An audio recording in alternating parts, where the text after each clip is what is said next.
ఇనాం కింద వచ్చింది కాదు, ఈ కుర్చీ అయ్య పేరు చెప్తే వచ్చింది కాదు బిడ్డ.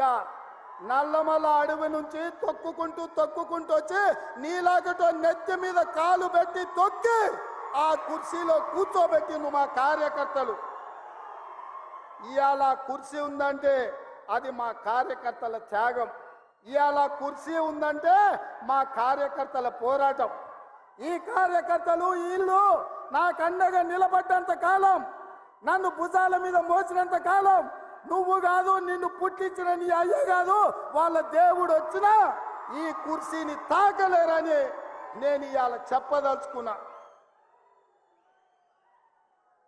ఇవాళ ఆయన మాట్లాడుతుండు, మేము సోషల్ మీడియా ఉంటే మేము గెలిచేటోళ్ళమని. అరే సన్నాసోడా, ఉన్న టీవీలన్నీ సుట్టపొల్లవే కదరా. మాకేమన్నా టీవీ ఉందా, మాకేమన్నా పేపర్ ఉందా?